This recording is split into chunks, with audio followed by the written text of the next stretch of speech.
Welcome back, fellow gamers. My name is Amanda McKnight and I will be your host for today's video, where we will get the privilege of visiting the weird and hilarious world of game ads. Some ads and marketing campaigns for games out there are amazing. They give you a sense of the world, the gameplay, and the design of the game. And some ads, they just miss the mark. They use cheesy tactics which might make us laugh but also tell us literally nothing about the actual game itself. Or some just don't do a game justice, showing off the weirdest or worst parts of the game. Of course, some ads are just awful because the game is awful, but I'll let you be the judge of that. Let me know in the comments below what ads you've seen for games that have made you really want to play them or really want to avoid them. Are there any upcoming games you are super excited to get playing? I want to know. I'm personally getting amped for the newest Borderlands 3 to be available. That's cell shading though. Alright, let's get counting.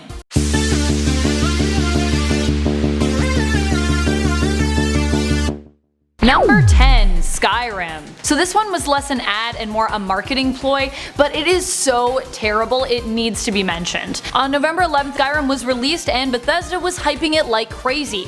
If you're an RPG gamer like me, this game was a big deal at the time. The Elder Scrolls saga had been going on for years, and the last game to come out of it had been Oblivion, which still holds up to its critical acclaims in terms of gameplay, despite its dated graphics.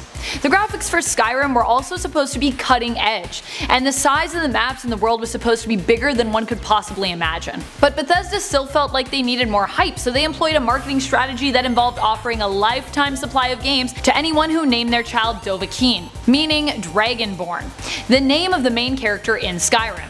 The catch was the child had to be born on the day of the game's release. The crazy thing is, one couple actually did it. While the couple got a lifetime supply of games, I'm sure their child also got a lifetime supply of bullying. Number 9, Game of War mobile game. So here's the thing, mobile games are notorious for some of the worst ads. You probably see the Game of War mobile game ads everywhere, and almost all of them are pretty atrocious. A lot of them involve Kate Upton, and some of them involve a game of dress up where characters magically come to life once clothed. What a lot of their terrible ads lack is anything in regards to graphics or gameplay. You know, the things we actually want to know before we jump into your game. But I guess playing a game to meet some of Kate Upton's friends, like this dragon, will have to be enough motivation for us to download the game. Also, I know Kate Upton is supposed to be whispering some kind of spell in this shot, but does it not look like she is just whispering arrows?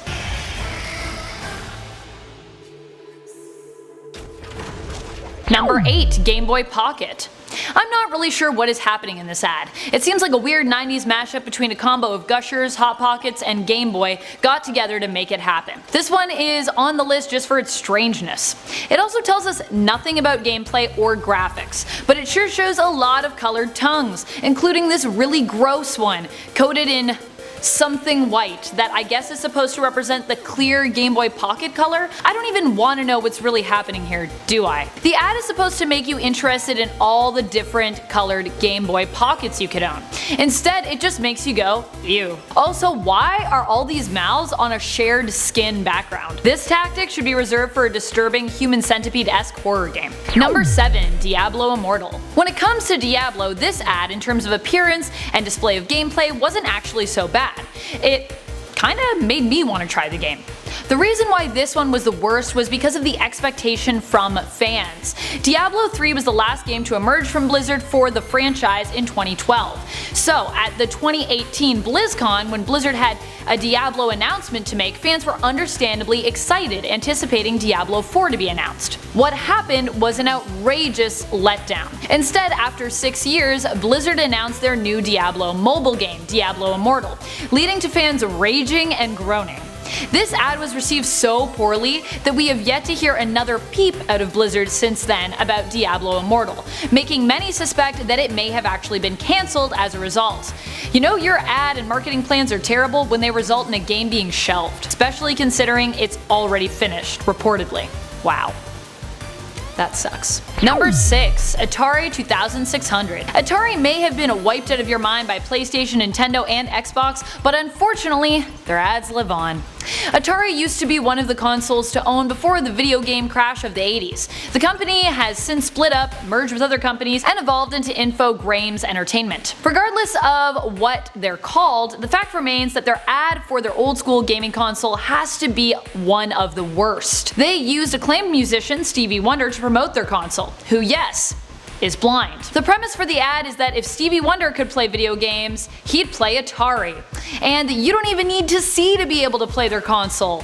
Wow, just wow. The ad specifically stated that you don't even need 2 people to play the console, or 2 eyes. Number 5. Sega Console. Sega used to be considered one of the leading game companies. I actually still have and even sometimes play my Sega Genesis console. The company was known when they first came out for their innovative and creative takes on arcade-style games.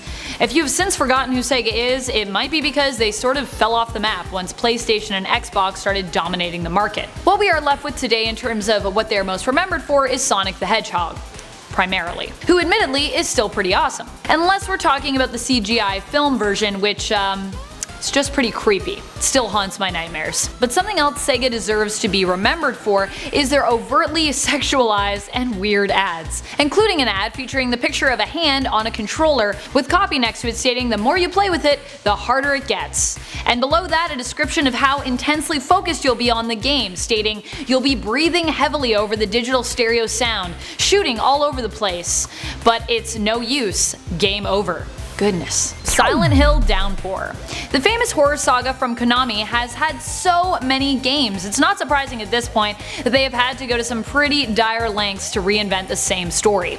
But probably one of the most desperate attempts we've seen from them was in 2012 with Silent Hill Downpour, which explores the idea of what if you got trapped in Silent Hill but it was raining. Beyond that, the tagline for this game was one of the worst ever created for a game. Let's get wet. Okay, so I get that they are playing on the idea of downpour and rain, but geez, that is some lazy writing. It feels like they spent 2 seconds on that tagline, especially considering the idea of getting wet is not even scary. Are we supposed to be scared of the rain? Scared of getting wet? This tagline is just a strange combo of sexy meets just plain facts, because you're gonna get wet in the game, I guess. Number 3. N-Gage. So the concept of this device was actually really cool, and now it definitely exists today in what we know as our smartphones. N-Gage was supposed to be Nokia's portable gaming console integrated with a cell phone. Unfortunately, it ended up being a flop, but it did leave us with some pretty ridiculous ads and campaign ideas, including a far too dramatic ad where 2 people square off in the rain with their consoles while their avatars fight beside them. Including one ad that is far too dramatic where people square off in the rain with their consoles while their avatars fight beside them, one with the game sort of reflecting the world around it, and one involving Tomb Raider that left us with the double entendre phrase, "This is where I got further with Lara than anyone else." Wow. Not surprising, as one of their marketing campaigns involved booth babes who wore the price of the console on their chests. Number 2. Game Boy and Super Game Boy. Oh man, I remember my first Game Boy and my awesome berry-colored Game Boy Color. These consoles were revolutionary at the time they came out.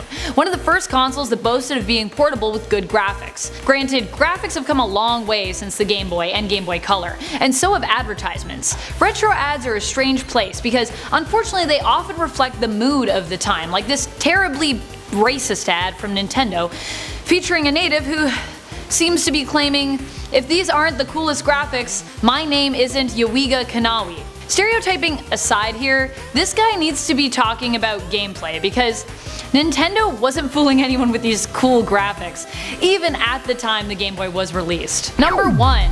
Mobile Strike Pool Wars ad. Taking our number 1 spot is the king and queen of cheese, Mobile Strike, the mobile games' ad entitled Pool Wars, which involves awful acting and even worse CGI graphics, as we are taken into the world of the game via a man falling into the pool and having a really bad fantasy about playing the game in real life, complete with sending attack strikes via their phone in-game.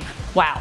It's bad. Well friends, I hope some of these ads shocked you and some of them made you laugh. Is there an awful game ad that you think we missed? Share it with us in the comments below. I'm sure there are, as I found a ton. While you're on your way down to the comments, be sure to tap that like, smash that subscribe, and ring our bell so you stay in the know about all things gaming. And feel free to give this video a share if it made you laugh. Brighten a fellow gamer's day. And if you want a part 2 of awful gaming ads, be sure to let us know in the comments below as well.